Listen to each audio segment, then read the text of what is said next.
Assalamualaikum warahmatullahi wabarakatuh. Good morning everyone.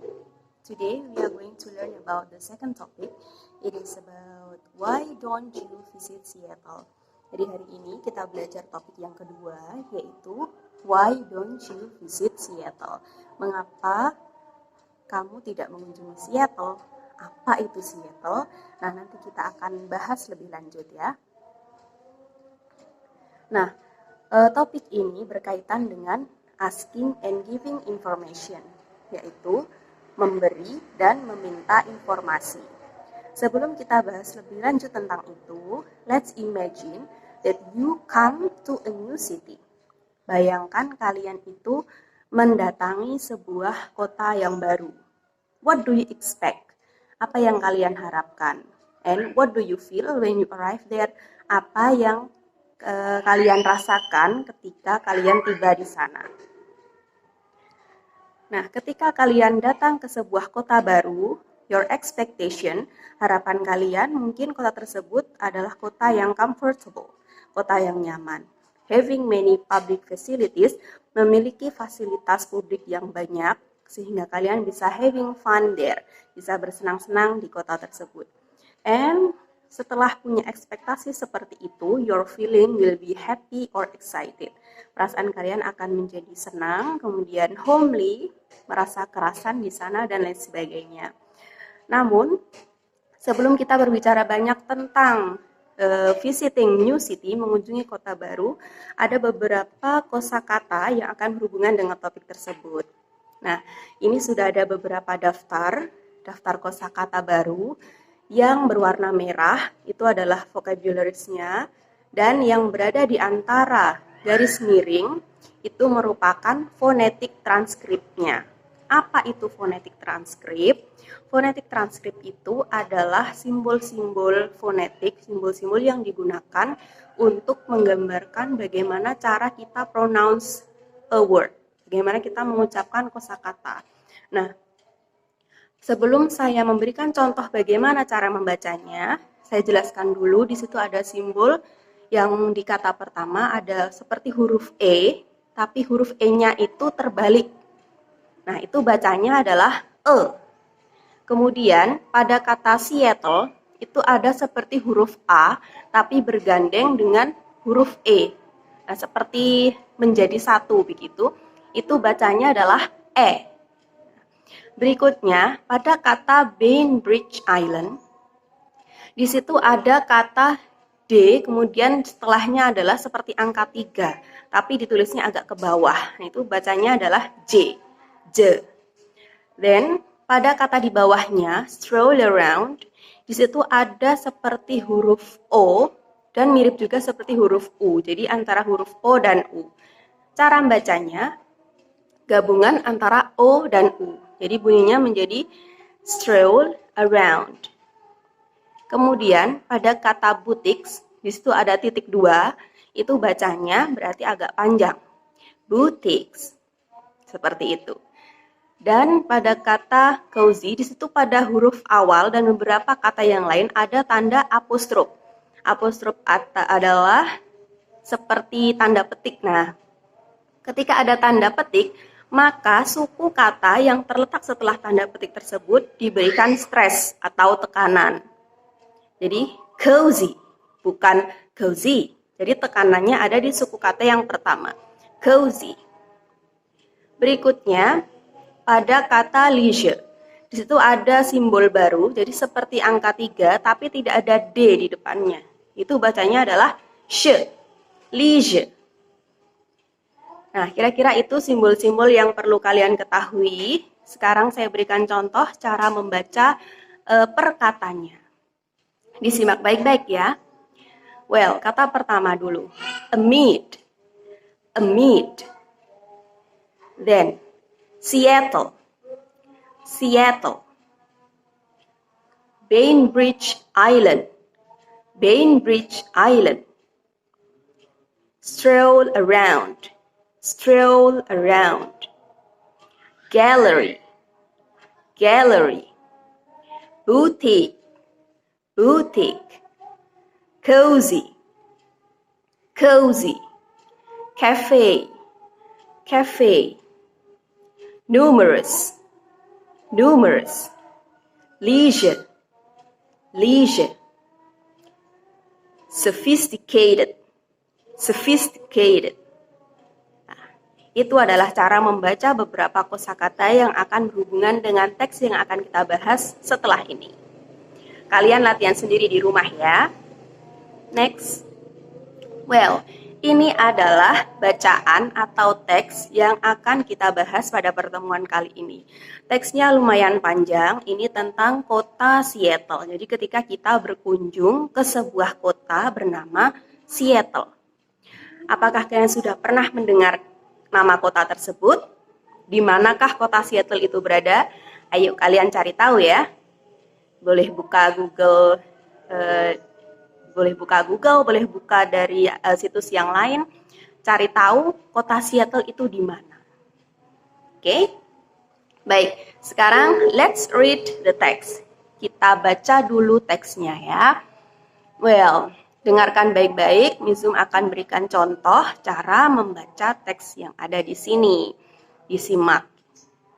6 things to do if you visit Seattle.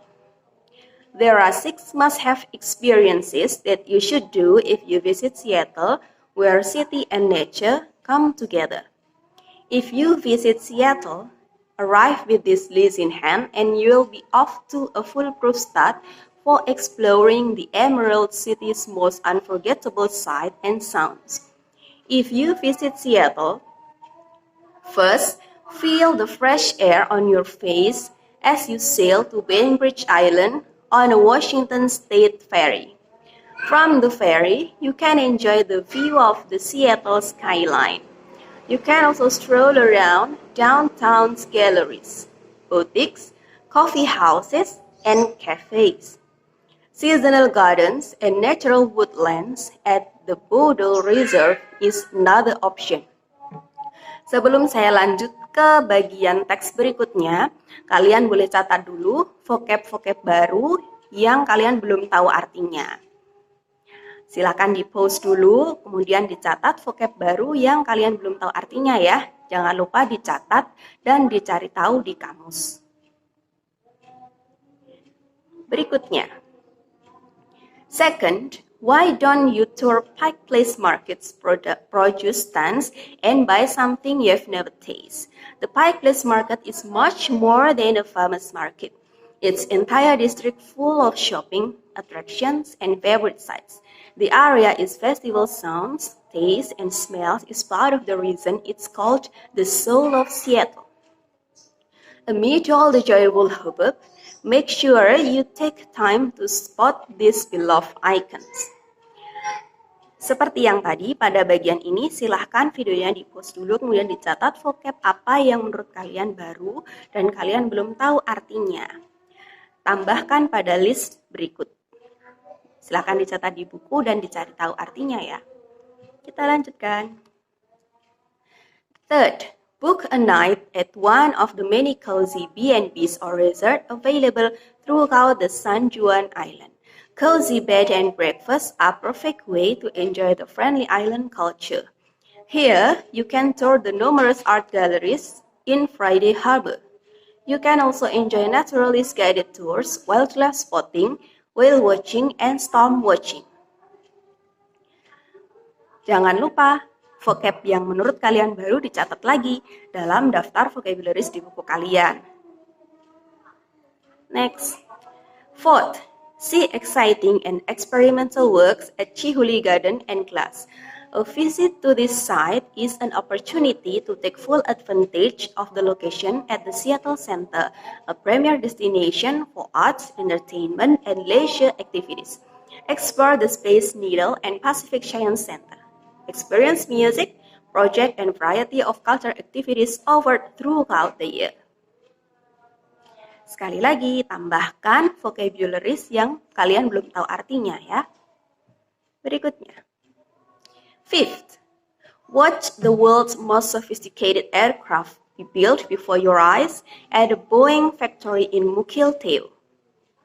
Pernah mendengar kata Boeing atau pesawat Boeing? Nah, ini ada di Seattle. Oke, saya lanjutkan. Explore the dynamic of flight and experience new aviation innovation. Go behind the scenes at Boeing to watch the very same jets you may one day be a passenger on being assembled. Catat lagi ya vocab yang belum diketahui artinya. The last. Tempat keenam yang bisa dikunjungi di kota Seattle ya. For a sweet treat. Tour the Theo Chocolate Factory in the Fremont and learn how their delicious confection are made. This factory has mission to create change in the Democratic Republic of Congo, or DRC, where it has 300,000 square miles of farmable land, but only 2% is being farmed due to conflict there. The factory trains 2,000 Congolese farmers to grow high-quality cocoa. Well, semua teks sudah selesai saya baca, sekarang giliran kalian untuk membaca teks tersebut di rumah masing-masing dan dicari tahu artinya.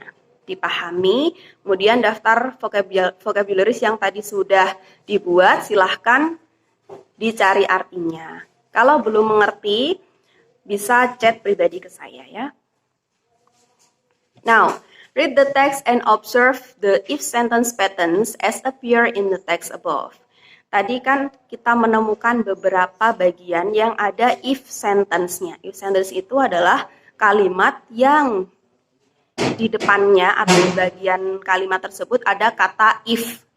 Nah, itu namanya if sentence atau if clause. Oke, kita review grammar yang ada di teks yang tadi kita baca. Ini contoh kalimatnya. If you visit Seattle, the first thing to do is feeling the fresh air on your face as you sail to Bainbridge Island on a Washington State ferry. Nah, ini if clause-nya adalah if you visit Seattle, di situ disebut if clause, kemudian diikuti dengan imperatif. Imperatif itu adalah kalimat perintah.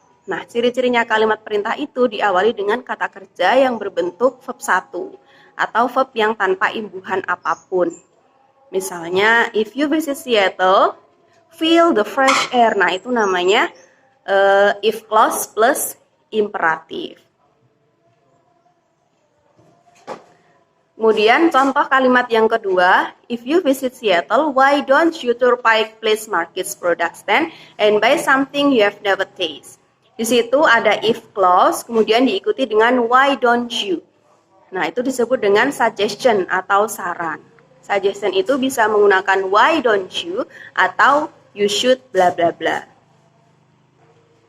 Well, semua sudah saya jelaskan mulai dari teks yang tadi sudah saya berikan contoh, and that's all for today. Kalau ada pertanyaan silahkan kirim pribadi ke saya. Thank you very much. Wassalamualaikum warahmatullahi wabarakatuh.